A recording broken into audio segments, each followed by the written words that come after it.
오늘은 여러분과 함께 봉독한 예레미야 33장 1절로 3절을 본문으로 해서 기도의 능력 이 같은 제목으로 함께 말씀의 은혜를 나누기 원합니다.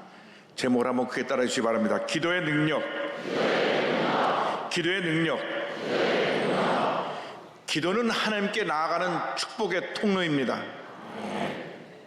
유한하고 연약한 존재인 우리가 전지전능하신 창조 하나님께 우리의 간절한 소원을 아뢰고 하나님께로 응답받고 주님의 사랑을 체험하는 은혜의 통로가, 축복의 통로가 바로 기도인 것입니다.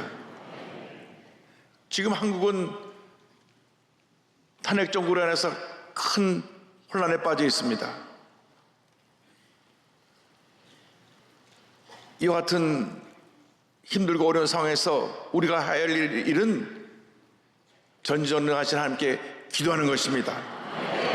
우리가 절망적인 상황에서 문제 가운데서 하나님께 엎드려 기도하고 또 기도하고 또 기도하면 하나님께서 놀라운 역사를 우리에게 베풀어 주실 것입니다.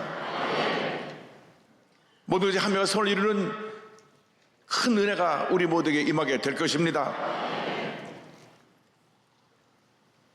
남한국 유다가 정치적으로 종교적으로 타락해서 큰 혼란에 빠졌습니다. 그래서 하나님께서 그들을 심판하시기 위해서 이방민족인 바벨을 통하여 그들을 멸망시키려 하셨는데, 이 사실을 예레미야 선지자가 왕에게, 종교 지도자들에게, 백성들에게 계속해서 알렸지만은 그 누구도 귀담아 듣지 않았습니다. 오히려 바벨론이 우리를 쳐들어와서 우리가 망한다고 하는 얘기를 하니까 예레미야를 붙잡아서 감옥에 집어넣습니다. 예레미야가 감옥에 갇혔을 때 하나님의 말씀이 임한 것입니다. 우리가 상상하다 보면 우리는 예레미야가 감옥에 갇힌 것처럼 절망의 감옥에 갇힐 때가 종종 있습니다. 지금 우리 대한민국이 절망의 감옥에 갇혀 있습니다. 그러나 바로 그때가 하나님의 은혜를 체험할 때인 것입니다. 예레미야 34장 1절을 말씀합니다. 예레미야가 아직 시위의 뜰에 갇혀 있을 때에 야훼의 말씀이 그에게 두 번째로 임하니라 이르시되, 예레미야는 하나님의 말씀을 대언하는 선지자였습니다. 조국의 타락과 범죄에 가슴 아파하며 그는 나가서 외쳤습니다. 너희들이 우상을 숭배하고 도덕적으로 타락해서 이 나라가 망하게 되었다고 그는 수없이 외치고 또 외치고 또 외쳤습니다. 그러나 왕도 관원도 종교 지도자들도 백성 그 누구도 그의 말을 귀담아 듣지 않았습니다. 예레미야 37장 2절을 말씀합니다. 그와 그의 신하와 그의 땅 백성이 여호와 야훼께서 선지자 예레미야에게 하신 말씀을 듣지 아니하니라. 바로 여기서 모든 문제가 생겨나는 것입니다. 하나님의 말씀을 듣지 않고 그들이 하나님의 말씀에 귀를 닫아버리고 자기 뜻대로 자기 욕심대로 살아가기 때문에 하나님의 심판이 임하게 된 것입니다.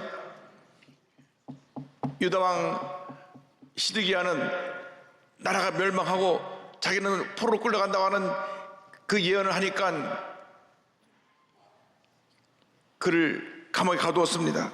예레미야 32장 3절로 5절입니다. 이는 그가 예언하기를 여호와 야훼의 말씀에 보라, 내가 이 성을 바벨론 왕의 손에 넘기리니 그가 차지할 것이며 유다 왕 시드기야는 갈대아인의 손에서 벗어나지 못하고 반드시 바벨론 왕의 손에 넘겨준 바 되리니 그가 시드기야를 바벨론으로 끌어가리니 시드기야는 내가 돌볼 때까지 거기 있으리라. 너희가 갈대아인과 싸울지라도 승리하지 못하리라 하였더니 유다왕 시드기야가 이르되 내가 어찌하여 이같이 예언하였느냐 하고 그를 가두었음이었더라. 하나님의 사람의 말을 듣지 아니하고 그를 감옥에 잡아 넣은 것입니다. 오늘 우리 현실이 바로 예레미야 시대의 현실과도 비슷합니다. 이 세상을 바라볼 때 그 어디에도 희망이 보이지 않습니다. 혼돈과 무질서에 빠져 있습니다. 그 당시 이스라엘 백성들이 그랬습니다. 우상을 숭배하고 그리고 윤리적으로 도덕적으로 타락한 삶을 살았습니다. 지금 우리 한국을 뒤덮고 있는 그 이단들, 무속신앙들, 동성애 물결, 마약, 도박, 온갖 사기꾼이 날뛰고 있고, 이 혼돈 속에 수많은 문제들이 우리 대한민국을 휩쓸어가고 있는 것입니다. 뉴스를 보면 정치, 경제, 사회, 문화 그 어디에도 어두운 소식뿐인 것입니다. 어디 봐도 출구가 보이지 않는 상황 같습니다. 그러나 우리 예수 믿는 사람들에게는 이 절망 가운데도 희망이 있습니다. 왜냐하면 만군의 여호와 야훼 하나님이 우리와 함께하고 계시기 때문인 것입니다. 모든 문제의 해결자가 되시는 하나님이 우리와 함께하고 계시기 때문에 우리가 주 앞에 엎드려 기도하고 또 기도하고 또 기도하면 반드시 하나님의 위대한 역사가 우리 앞에 나타나게 될 것입니다. 하나님께서는 절망에 처한 저들에게 말씀을 주셨습니다. 우리가 이렇게 힘들고 어려운 때 세상의 얘기에 귀를 기울이지 말고, 부정적인 이야기에 귀를 기울이지 말고, 그저 없는 얘기 쳐서 만들어내는 유튜브에 빠져있지 말고 하나님의 약속의 말씀에 귀를 기울이고 말씀이 인도함을 받는 인도함을 받아 살아가는 여러분 모두 되시기를 주님의 이름으로 축원합니다. 절망의 때에 환경을 바라보고 사람을 바라보면 우리는 같이 절망의 감옥에 갇히게 되는 것입니다. 절대 희망이 되시는 우리 하나님만 바라보고 주님의 음성을 듣고 결단하고 말씀대로 살아갈 때 하나님의 놀라운 축복이 임하게 될 것입니다. 야곱이 아버지의 축복을 대신 받아서 형 에사가 그를 죽이려 하니까 그는 집을 떠날 수밖에 없게 되었습니다. 집을 떠나 브엘세바에서 바다나람 하란까지 약 900km 되는 그곳을 혼자 걸어가야 했습니다. 약 한 달 길입니다. 한 3, 4일 걸어서 90km 떨어진 베들에 도착해서 피곤해 쓰러져 잠을 잘 때 하나님께서 그 밤에 말씀을 주셨습니다. 창세기 28장 15절입니다. 내가 너와 함께 있어 내가 어디로 가든지 너를 지키며 너를 이끌어 이 땅으로 돌아오게 할지라. 내가 내게 허락한 것을 다 이루기까지 너를 떠나지 아니하리라. 너를 떠나지 아니하리라. 할렐루야. 야곱이 하나님의 말씀을 붙들었습니다. 20년 동안 외삼촌 라반의 집에서 일하면서 7번이나 그는 외삼촌이 품삯을 또 속이고 또 속여서 그를 많은 고통과 어려움에 빠지게 했지만은 그 20년 동안을 말씀을 붙들고 승리해서 마침내 그는 큰 거부가 되어 두 대의 가축들을 몰고 고향으로 돌아가게 되었습니다. 그가 20년 동안 그런 고난 속에서도 큰 축복을 받고 승리할 수 있게 된 것은 하나님의 약속의 말씀을 붙들었기 때문에 그렇습니다. 여러분 일생을 살아가면서 변하는 사람들의 말에 귀를 기울이지 말고 변치 아니하는 하나님의 말씀을 붙잡고 말씀 인도함을 따라 살아가는 여러분 모두 되기를 주님의 이름으로 축원합니다. 시편 119편 105절은 말씀합니다. 주의 말씀은 내 발의 등이요 내 길의 빛이니이다. 이상 모든 것은 변하지만은 하나님의 말씀은 절대로 변하지 않습니다. 말씀을 붙잡고 믿음으로 전쟁에 나갈 때 놀라운 은혜와 축복이 우리에게 임하게 되는 것입니다. 말씀 은혜 속에서 우리가 영적으로 더욱 강건해지고 우리의 속사람이 성장하게 되어서 하나님의 영을 나타내는 주님의 견일꾼으로 변화되는 놀라운 은혜가 임하게 되는 것입니다. 여러분 주님 안에서 날마다 말씀을 잡고 영적으로 성장하여 영적인 거인으로 귀하게 위대하게 쓰임받는 모두가 되시기를 주님의 이름으로 축원합니다. 우리가 말씀을 붙잡고 나갈 때 하나님께서 우리를 위해서 일하시는 것입니다. 예레미야 33장 2절은 말씀합니다. 이를 행하시는 여호와 야훼, 그것을 만들며 성취하시는 야훼, 그 이름을 야훼라 하는 이가 이와 같이 이르시도다. 하나님께서 자신의 이름 여호와 야훼를 3번이나 강조해서 말씀하시면서 예레미야에게 약속의 말씀을 주셨습니다. 우리가 일생 살아가는 동안에 예레미야 같이 하나님께 받은 말씀을 붙잡고 믿음으로 전쟁에 나가는 우리 모두가 되어야 합니다. 우리가 말씀을 붙잡고 나갈 때 하나님께서 우리를 대신하여 일을 하시는 것입니다. 하나님께서 온 세상 우주 만물을 지으시고 다스리고 계십니다. 알파와 오메가 되시고 시작과 끝이 되시는 것입니다. 삶이 너무나 절망적이고 힘들고 한치 앞도 내다보지 못하는 그러한 어둠에 처해 있을 때 그때도 하나님은 우리를 지켜보고 계시고 우리의 삶을 인도하고 계신 것입니다. 지금 영세 소상인들이 너무나 힘들다고 말합니다. 하루하루 살아가는 것이 지옥과도 같다고 말합니다. 그러나 우리가 이 현실은 절망적이고 지옥 같은 삶이지만 주님을 바라볼 때 희망이 있습니다. 하나님의 은혜가 있습니다. 축복이 있습니다. 기적이 있습니다. 잠깐만 참고 견디고 나면 밤이 깊은 밤이 지나고 난 다음 희망의 새벽이 밝아오게 될 것입니다. 이 절망의 밤에 하나님께서 일하고 계신 것입니다. 우리가 구원받은 것이 전적으로 하나님의 은혜로 된 것입니다. 내가 잘나서 구원받은 사람 한 사람도 없습니다. 하나님 일방적으로 죄인인 우리를 택하셔서 구원해 주신 것입니다. 모든 것이 하나님의 은혜로 된 것입니다. 그러므로 이렇게 힘들고 어려울 때 우리는 주님의 은혜 가운데 거해야 되는 것입니다. 우리가 주님 은혜 감사하고 믿음으로 전쟁에 나갈 때 우리 속에 주님의 귀한 일을 시작하신 하나님께서 그 일을 완성시켜 주시고 하나님의 영광을 나타내 주실 것입니다. 빌립보서 1장 6절을 말씀합니다. 너희 안에서 착한 일을 시작하시니가 그리스도 예수의 날까지 이루실 줄을 우리는 확신하노라. 우리가 믿음으로 전쟁에 나갈 때 절대 전능하신 전능자가 되시고 모든 일을 다스리고 계신 하나님께서 우리 삶 가운데 위대한 역사를 이루어 주실 것입니다. 대한민국에 처한 모든 문제는 우리 절대 주권자인 하나님께 맡기고 우리가 죄 도심을 간구하며 말씀을 잡고 기도해야 되는 것입니다. 말씀을 잡고 간절히 기도할 때 기적이 일어나는 것입니다. 하나님의 은혜 축복이 임하게 되는 것입니다. 오늘 성경은 우리에게 주 앞에 간절히 부르짖어 기도하라고 말씀합니다. 예레미야 33장 3절을 다 같이 우리가 봉독합니다. 너는 내게 부르짖으라. 내가 내게 응답하였고 내가 알지 못하는 크고 은밀한 일을 내게 보이리라. 고난 중에 환난 가운데 우리는 주 앞에 부르짖어 기도해야 되는 것입니다. 기도하고 또 기도하고 또 기도해야 되는 것입니다. 상황이 좋든 나쁘든 어떤 어려움이 있든 간에 우리는 기도하는 것을 소홀히 하면 안 됩니다. 우리가 쉬지 않고 항상 하나님 앞에 엎드려 기도하는 것이 하나님의 뜻인 것입니다. 그래서 데살로니가 전서 5장 10절에 쉬지 말고 기도하라고 우리에게 권면하고 있습니다. 기도를 멈춰서는 안 됩니다. 이스라엘의 위대한 주자 사무엘은 자기는 하나님 앞에 기도를 쉬는 죄를 범하지 않았다고 그는 고백했습니다. 사무엘상 12장 23절입니다. 나는 너희를 위하여 기도하기를 쉬는 죄를 야훼 앞에 결단코 범하지 아니하고 선하고 의로운 길을 너에게 가르칠 것인즉. 여러분, 쉬지 말고 기도하라고 하는 것은 언제나 하나님과 교제하며 절대로 기도의 끈을 놓지 말라고 하는 것입니다.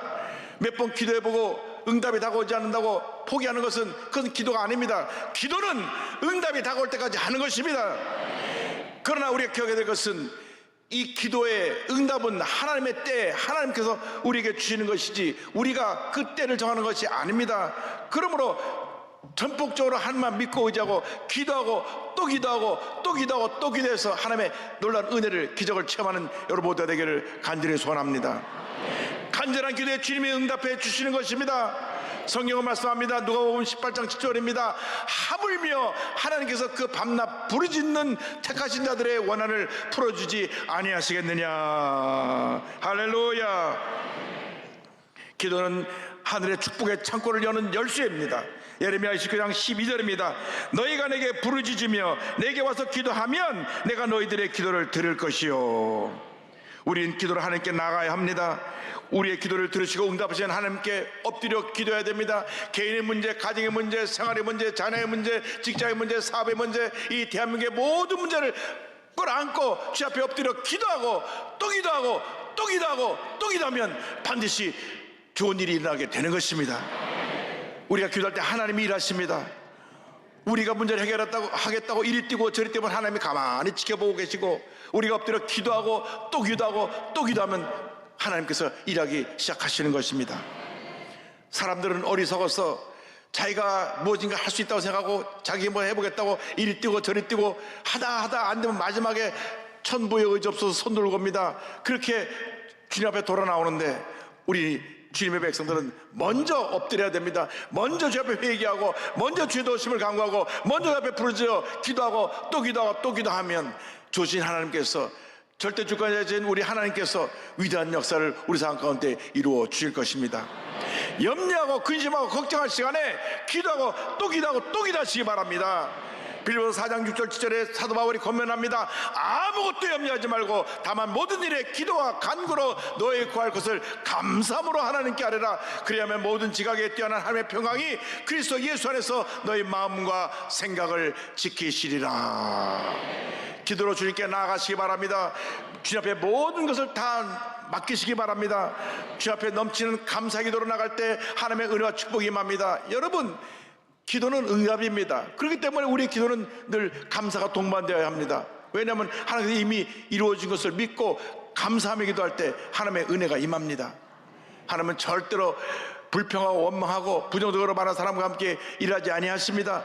하나님 앞에서 감사하고 또 감사하는 사람의 역사하여 주셔서 놀라운 은혜를 베풀어 주시는 것입니다. 고린도서 1장 3절을 말씀합니다. 우리가 너희를 위하여 기도할 때마다 하나님 곧 우리 주 예수 그리스도의 아버지께 감사하노라. 여러분, 주 앞에 감사를 멈추지 않게 되기를 바랍니다. 힘들어도 감사하고 어려워도 감사하고 답답해도 감사하고 괴로워도 감사하고 우리가 이 고난의 때를 감사로 이겨나가면 우리 주변에 믿지 않은 사람들이 보고 야, 저 사람들이 믿는 예수는 뭔가 특별한 은혜를 주시는 분인가 보다. 그래서 자동적으로 전도가 되는 것입니다. 여러분들이 있는 곳에서 전도의 일꾼이 되어서 믿지 않은 수많은 사람들에게 예수님을 전하는 그러한 귀한 주님의 일꾼들이 되기를 바랍니다. 여러분, 한 영혼이 천하보다 귀하다고 했는데 여러분이 만나는 사람들에게 예수를 전해서 그가 구원받게 되면 하나님이 얼마나 기뻐하시고 우리에게 복을 내려주시겠습니까? 이 고난의 때, 이 어려움의 때가 바로 복음을 전할 때인 것입니다. 때를 어떤지 못 얻든지 힘써 복음을 전해서 하나님의 큰 복을 받는 여러분 모두가 되기를 바랍니다. 매일같이 새벽 4시에 일어나서 7시까지 기도한 기도의 사람으로 불리운 E.M. 바운조 목사님 계십니다. 기도의 사람, 기도의 선자로 불리운 이 목사님은 무조건 아침 새벽 4시에 일어나서 7시까지 3시간 모든 일을 멈추고 기도했습니다. 기도에 대해서 이렇게 말씀하셨습니다. 기도는 모든 해악을 치료하는 치료제이다.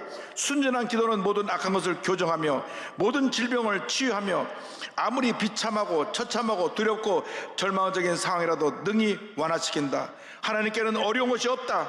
하나님께서 말씀하셨다. 내 이름으로 일컫는 내 백성이 그들의 악한 길에서 떠나 스스로 낮추고 기도하여 내 얼굴을 찾으면 내가 하늘에서 듣고 그들의 죄를 사하고 그들의 땅을 고칠지라. 할렐루야.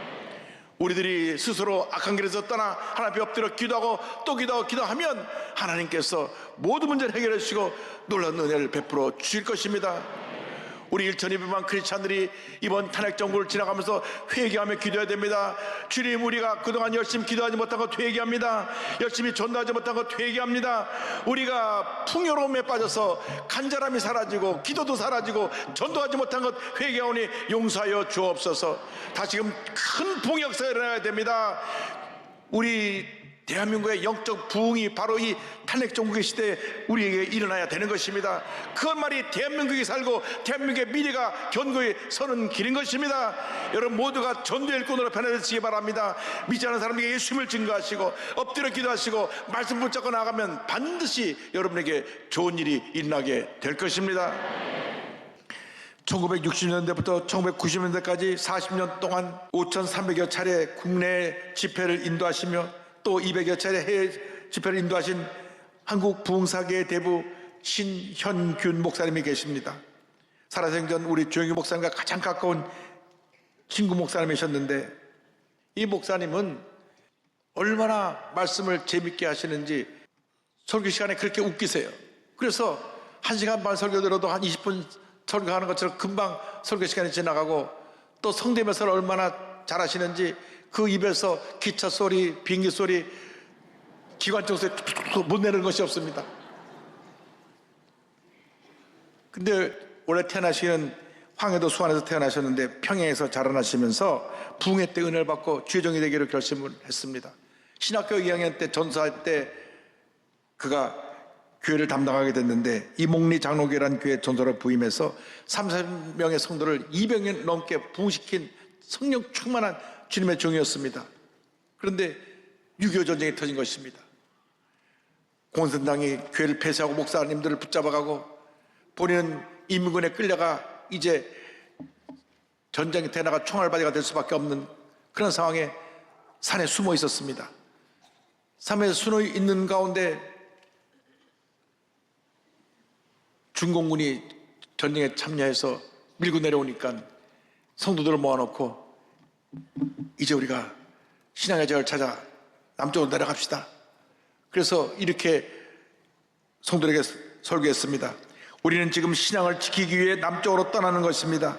하나님께서는 애굽을 떠난 이스라엘 백성에게 만나를 내려주셨고 구름기둥과 불기둥으로 보호해 주셨습니다. 우리도 마찬가지입니다. 하나님께서 우리의 걸음걸음을 인도해 주시며 지켜주실 것입니다. 그러니 아무런 걱정도 마시고 힘차게 걸어 나갑시다.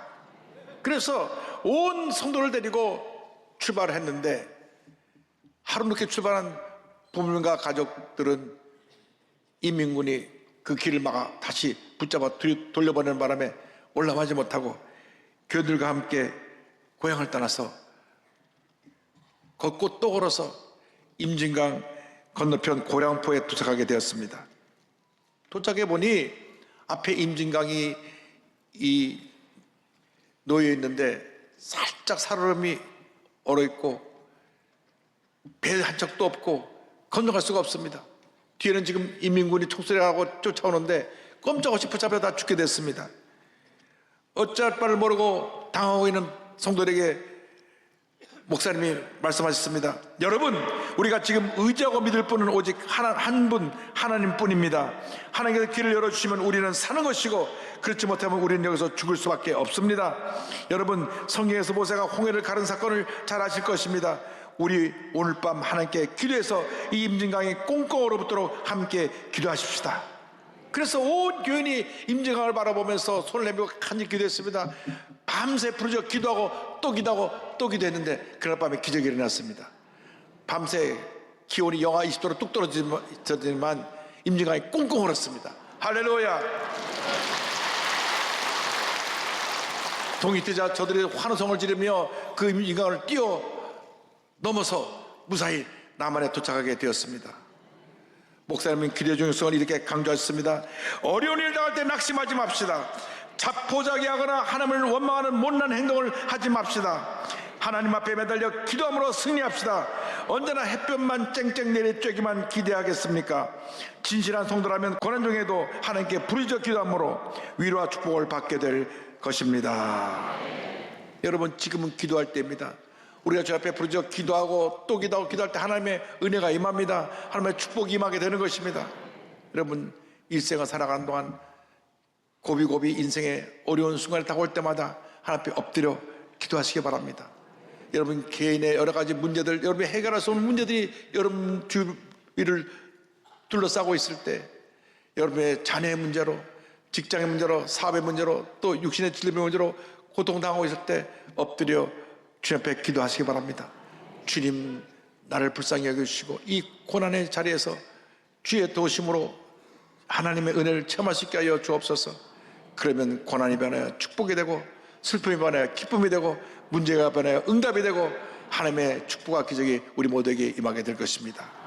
절대로 포기하지 말고 낙심하지 말고 뒤로 물러가지 말고 주님만 바라보고 믿음으로 전진 또 전진 또 전진하는 여러분 모두 되시기를 주님의 이름으로 축원합니다.